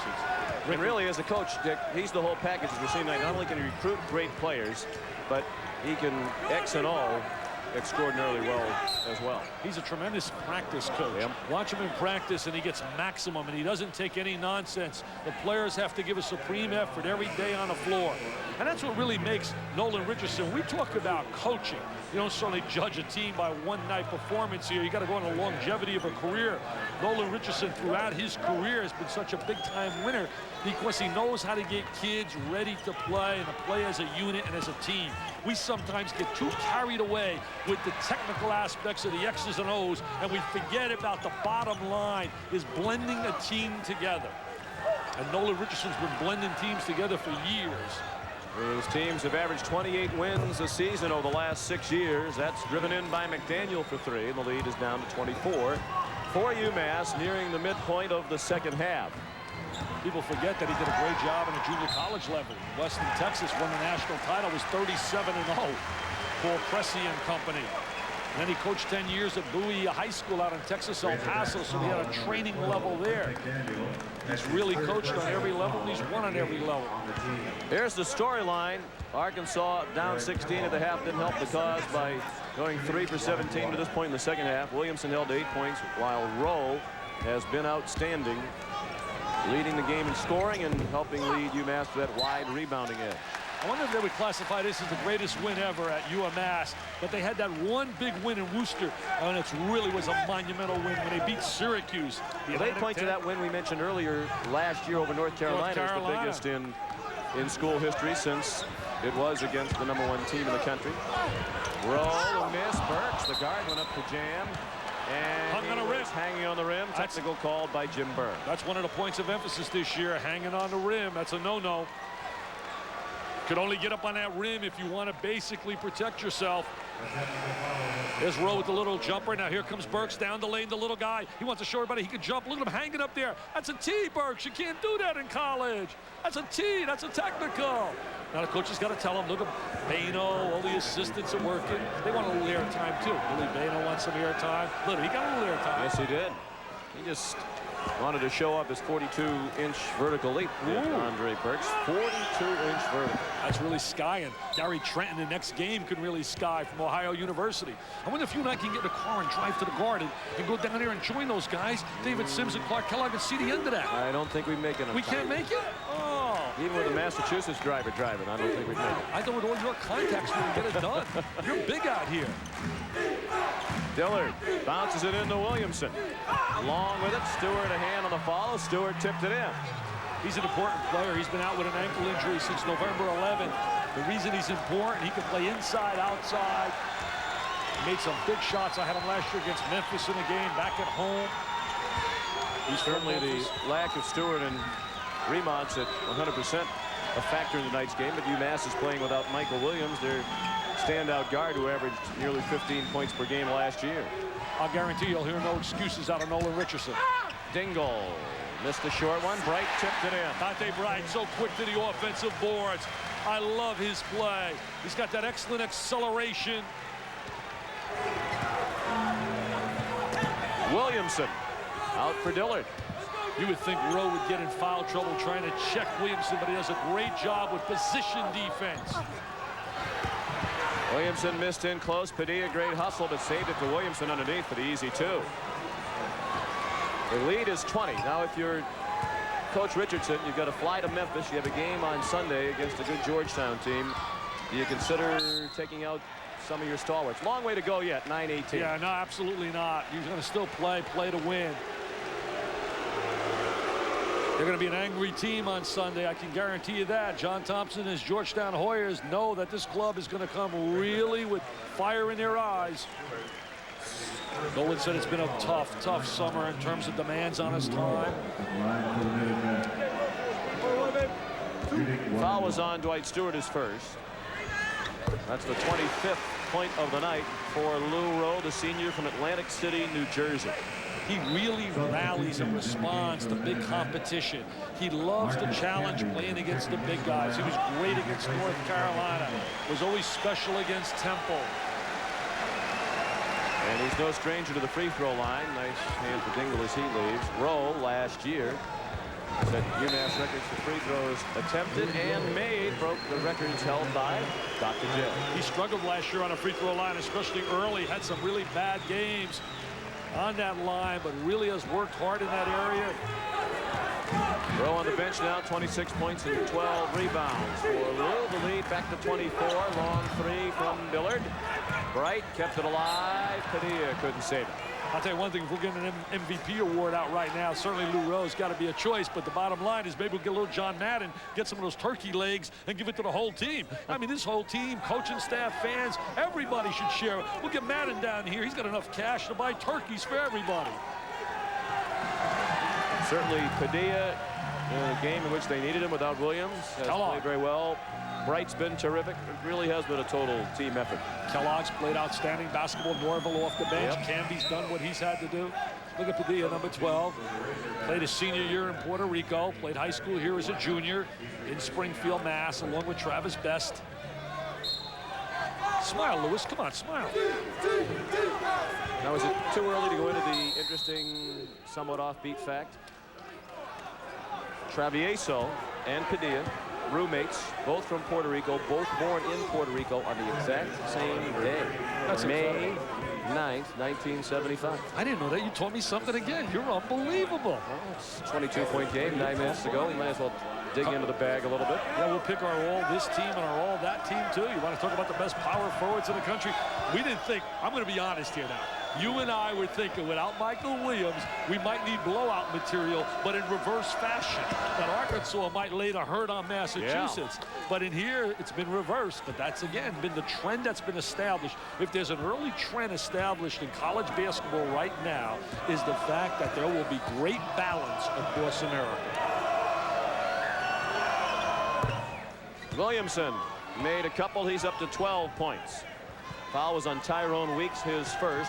74-54 Massachusetts, 9 minutes remaining. Weeks gives him another big body, a very physical player off the bench. They're going to one of their traps. They rotate. They do a lot of things defensively, Arkansas. Multi-dimensional. Weeks Camby went in the air for it. Weeks the follow. Camby scores. They're just playing on the glass. They are beating them to the offensive boards all night long. Lionel Richie will say all night long when he sings that big hit it is. Stewart, if you haven't seen him play, doesn't look like he should be able to drive in the threes with his body type, but last year he was 39% from 3, and he had 95 attempts. Padilla in trouble, calls timeout. And 34% is the norm. He shot 39, as you said. He came out of Fairleigh High School in Memphis, Tennessee, along with Corey Beck. They played together.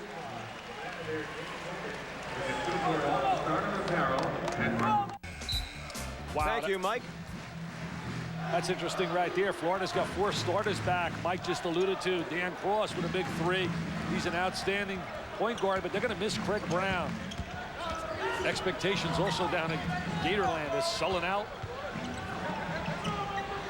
Do you agree that the SEC looks like the premier conference in the country this year? I would give the edge to the ACC. I think the ACC's got 7 out of 9 teams that can be top 25 in America. Really? I really do, yeah. The SEC's right there banging on that door, though, certainly with Florida, Arkansas, Kentucky. Alabama's going to be very good, even though they were blown out by New Mexico State. That was a 35-second violation. The shot did not hit the rim. Well, you start with Arkansas, Florida, and Kentucky, and Alabama at the top of the SEC. That's a pretty good heavyweights set as well. And I'm really interested to see the backcourt of LSU. Randy Livingston will be one of those special players. Dale Brown's got a great dynamite sophomore combination with Henderson and Livingston. Thurman to Stewart. He'll fire another 3, taking Camby out away from the basket. Dead ball rebound for Padilla. 7.5 minutes remaining. UMass leads by 19. The largest lead was 28. Dingle in transition. Called for the charge. A little bit out of control right there in that possession. You got to back it up. You got to spread the court. Use some time. They're going to get impatient. They're going to double team, and they're going to allow you to get the open shot. Dana Dingle, one-time table tennis player in New York City as a child. Young ping pong champ. Coming out of St. Raymond's out in the Bronx. His coach is here tonight. He never played high school never played organized basketball until he went to high school. Went to St. Raymond's to play baseball. Wound up with the basketball team and never did play baseball. Following the rebound action, it's against Lou Rowe. That's where Kareem Reed, who's at Arkansas, is from St. Raymond's as well. 2 fouls on Rowe. Couple of crucial matchups tomorrow in our CFA doubleheader. First at 4 Eastern time. In his final game at the helm, George Perlis hopes to lead his Michigan State Spartans to an upset of number 2 Penn State. Then our second game has national title implications. Number 5 Miami needing a win to stay in that national title race against number 17 Boston College, live at 7:30 Eastern time. The Hurricanes with a win could meet top-ranked Nebraska in the Orange Bowl. That's all tomorrow on ESPN.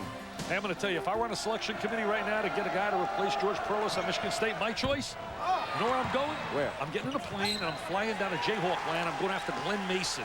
He's got Big Ten ties. He would be sensational. I know Glenn. He would be dynamite in a Big Ten. Well, my pick, and his name's been mentioned, would be Gary Blackney from Bowling Green. Yeah, he did a great job. Done a tremendous job there. And his name, from what I understand, has come up. Terrific coach. Beck. Still a 19-point lead for Massachusetts.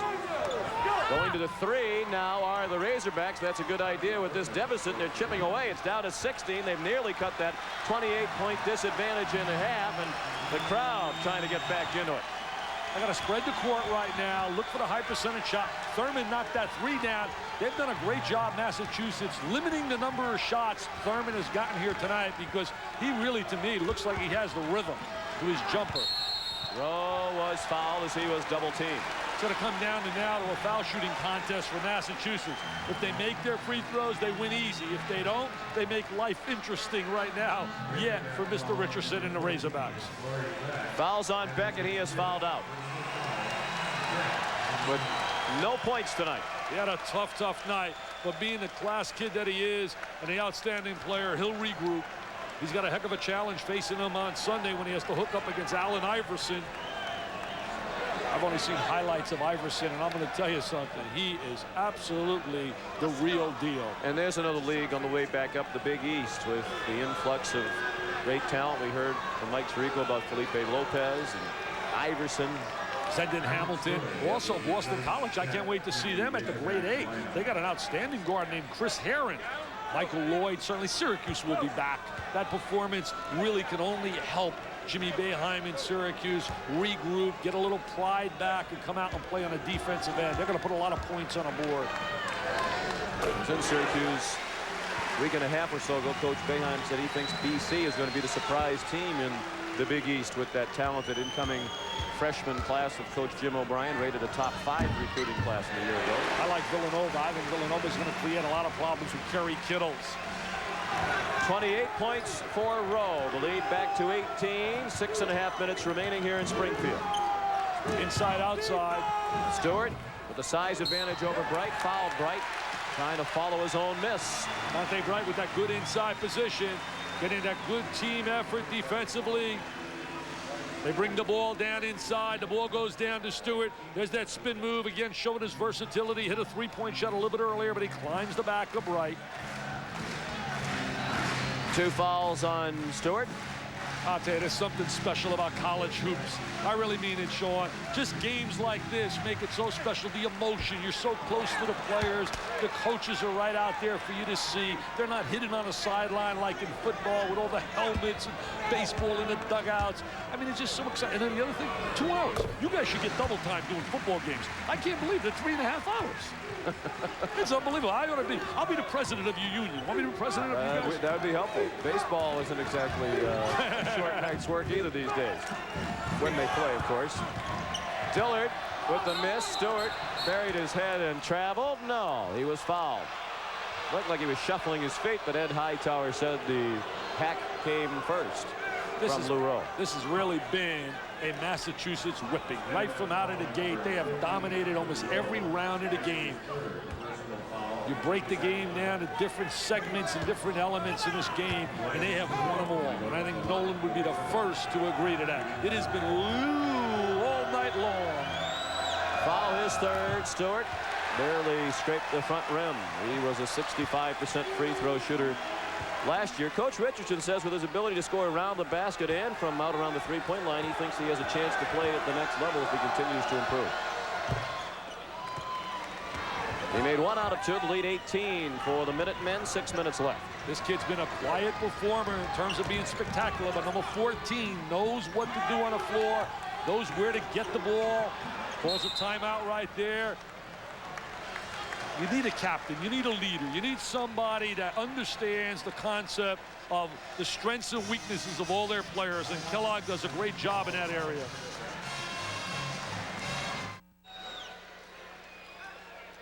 Barring a major turnaround, UMass is on its way to victory in the starter tip-off, and this year's starter tip-off MVP is Lou Rowe from the University of Massachusetts. Starter is proud to donate $1,000 to the General Scholarship Fund at UMass in the name of Lou Rowe. 28 points, 5 shy of his career high of 33 against Holy Cross last year. 12 rebounds, 3 shy of his career best, 15 against Duquesne also last season, and he has matched or surpassed the duo of Williamson and Thurman tonight. On the rebounding end as well, and also defensively, what a tremendous job. And I think when your team sees your star player playing on a defensive effort, and it really, really helps. There's a good steal right there. McDaniel. And once again, the lead down to 16 as McDaniel stripped Kellogg. Double team coming. You got to post up to the middle of the floor. 2-on-1. Bright the pull-up and finger roll lay-in. Dante Bright does a great job of finalizing. A lot of people can create a 2-on-1 opportunity, but they can't complete the play. Garrett missed the layup. Rowe is 13th rebound. Rowe going coast to coast. And Garrett knocked it out of bounds. Lou Rowe should have given it to the middle of the floor and cut without the basketball. He's going to make some NBA guy a happy guy next year.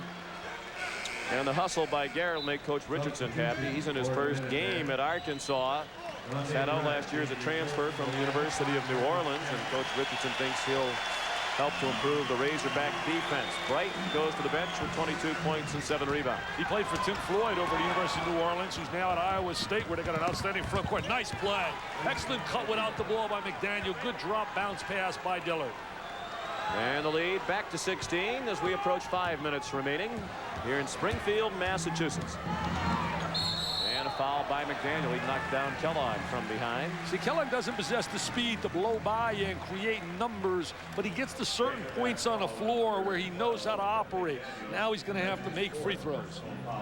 Kellogg and Rowe, co-captains of the Minutemen for the 2nd straight year. This is the 3rd year as a starter for Kellogg. I mentioned many in this area had questions about if he could play major college basketball. The only schools that recruited him in Division I were Siena, Fairfield, and UMass, and Fairfield withdrew its scholarship offer. So he came to UMass and has been a terrific player. He's been a steady player. There he is knocking down a free throw. UMass was 25 for 33, shooting 77% on the line. Last year, 63%. What a jump. What would I be without our stat man, Mr. Stamos? What a job he does whenever you come to Massachusetts. An improvement for Kellogg, who made both free throws that trip. He shot only 61% from the line last year. Garrett, high arcing 3. Garrett trying to earn some PT now, some playing time. They're chipping away, are the Razorbacks. It's back down to 15, but time is running out. 4:40 remaining. Kellogg fouled by Thurman, his 3rd. They're playing hard. They're really coming after the basketball, trying to create some tempo. Scotty asked me earlier tonight to say hello to his little son. You ready for this? He says, tell my son I'm saying hello. He's got a 3-month-old son. Do you think he can understand me saying hello to him?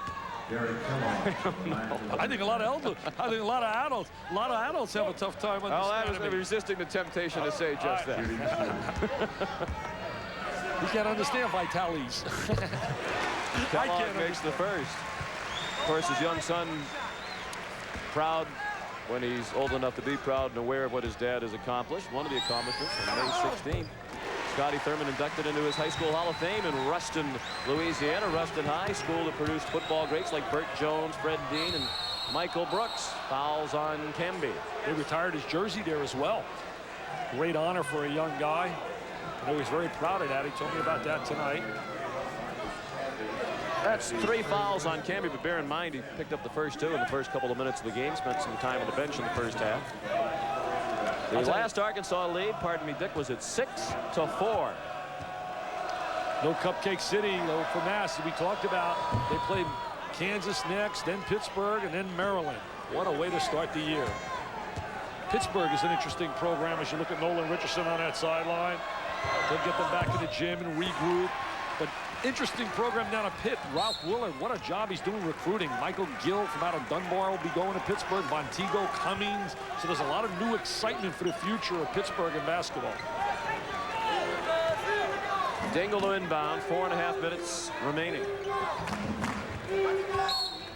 And the advantage of having somebody the size of Canby to lob it into against the pressure. Following our game, we'll be taking you live to Madison Square Garden in New York, site of the NIT championship game, New Mexico State versus number 23 Ohio U. And glad to see Gary Trent getting the exposure that he has been lacking the last year or two. The Shack of the Mac in action, trying to win the NIT championship for the Bobcats. Next, that's 9:30 Eastern time or thereabouts. I thought it was a great win going down to Virginia and winning at Virginia. And Virginia was exposed a little bit, showing some deficiency, especially from the perimeter. They were 4 for 27 from three-point range. I think those are the things that are starting to happen right now. Syracuse, you find out a deficiency shows on a defensive end. Indiana, a little problem on a perimeter. Got a solid front court, but they're going to have to come up with some good perimeter play, some shooting from the outside. Garrett. He looks impressive. Yes, he does. Garrett's going to get himself some minutes. Played 2 years at New Orleans, averaged 11 points per game as a freshman, 10 points per game as a sophomore, then sat out last year as a transfer. He had 35 points in Arkansas's red-white game 2 weeks ago. There's a scrambling out of there, full court trap. Now they're going to man-to-man. Massachusetts can try and spread the court. They'll try to isolate Rowe down in the box. He said, fellas, give me the ball. I'm a star tonight. They made me MVP with 5 minutes to go in the game, but we didn't waste time. 10 on the Just give me the ball. Rowe got it, but then was stripped by Thurman. Into Williamson, and he scores, and the lead is down to 13 with 3:35 remaining. Nice inside move by Williamson. Got good deep position, not in the box. Dingle. Underneath, Canby was fouled. Count the basket. Canby with that explosive baseline cut without the basketball. Hartford, Connecticut player. They're so excited about his future. Williamson is fouled out, so he joins Beck on the bench with 5 fouls, 15 points tonight for Corliss, and 7 rebounds. Here goes Dingle. Dana Dingle's going to lay the pass off. Dingle to Camby, and it's jingle time. Bingo, jingle. Mr. Nasty right there, Corliss Williamson. 15 points, 7 rebounds. But tonight he'll be the first to stand tall and say, Lewis Rowe got the better of me tonight. And there's Lou Rowe. They're billing him as a candidate for National Player of the Year honors, the John Wooden Award this season. He was a finalist, one of 16 for that award last year. He certainly helped his candidacy tonight. Oh, there's no question he helped his candidacy. He did a great job. Kellogg's waving the people up in the stands. They're going to concentrate on the floor. Camby finished off the three-point play. He has 13 points, 11 rebounds, 2 block shots. And his presence really created havoc inside. There were several times where Williamson was anticipating Camby rotating over for the block shot. Thurman missed a 3. Padilla waiting for help as McDaniel. Oh, split the trap. Split the trap. Dump it off. He's been awesome, baby, with a cap of the leg. It has been all Massachusetts.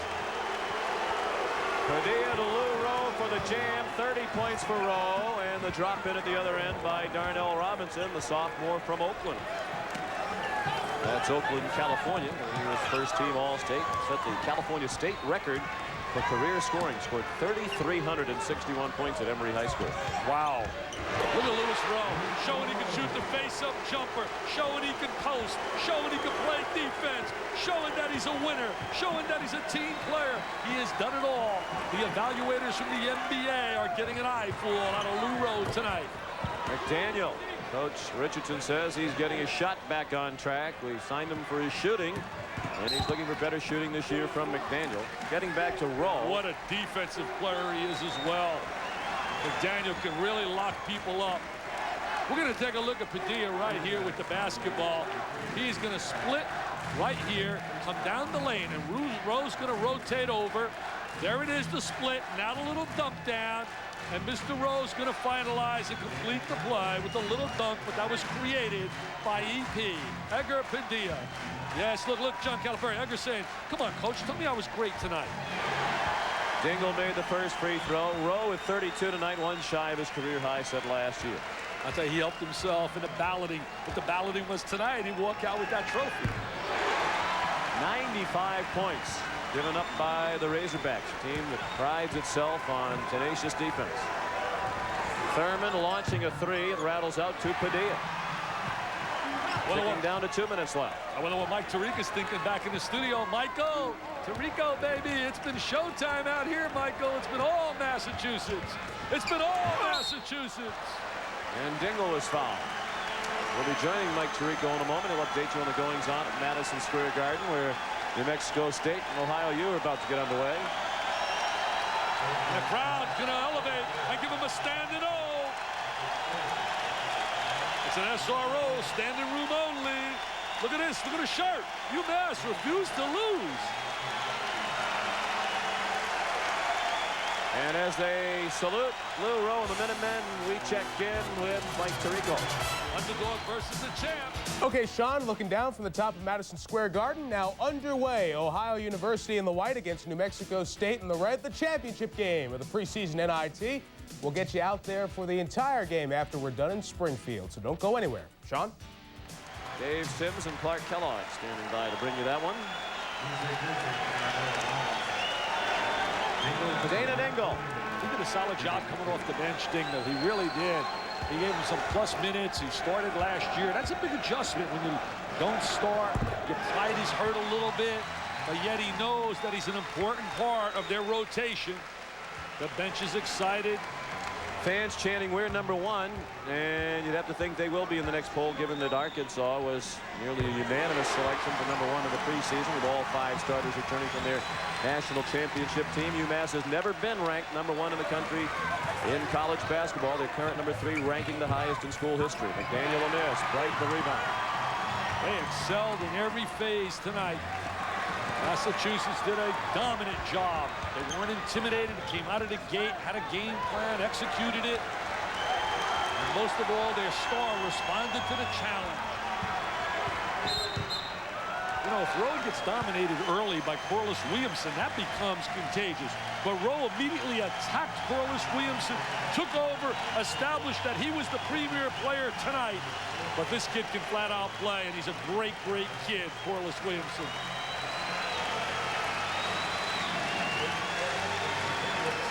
I believe they called an intentional foul. They did. So Dingle will go to the line. UMass will get the ball out of bounds after he shoots 2. Look at Lou Rowe running around with number 1. He's running around number 1. Look at Dante Bright getting on my case here. I had him number 2. That wasn't good enough for my magazine. I mean, unbelievable. Now, you'd think these guys be coming out of the game, wouldn't you? These UMass guys, a minute and a half left. Why risk an injury with all those big games you mentioned still to come? Ahead by 20.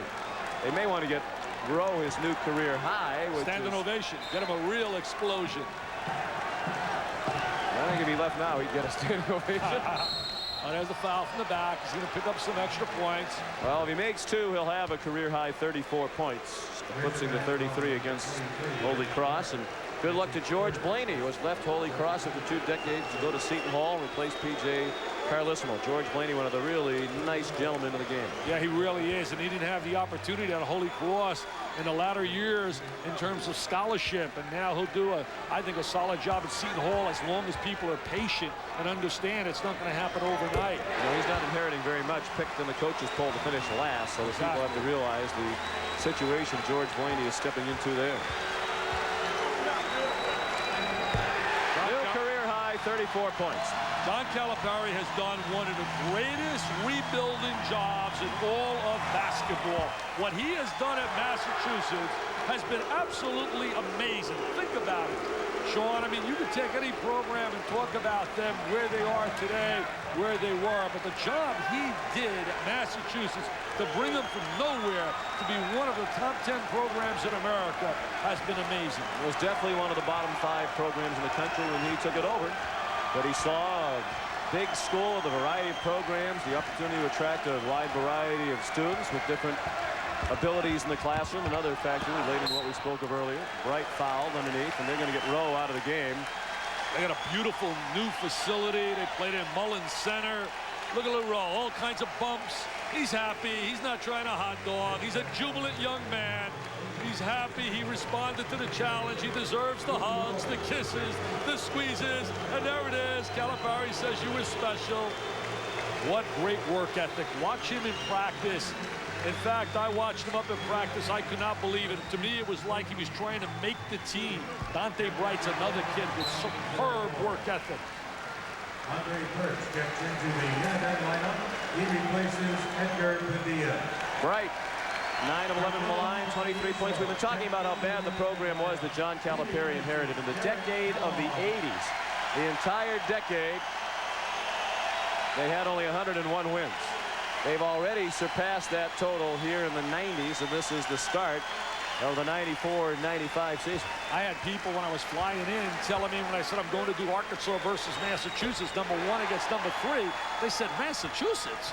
You can't be serious. I mean, people that don't follow the game closely, Massachusetts certainly is not a real household name in basketball. Garrett left alone. He slams it in. They'll get a few headlines tomorrow across America. Fans happy as UMass went over 100. They're at 102-80. And on their way to perhaps the first ever #1 ranking in the national polls. Dingle. Dana Dingle with that little cut without the basketball. And Arkansas with little time to regroup for Georgetown. Final 15 seconds here in Springfield, and the partisan Massachusetts crowd enjoys the final moments.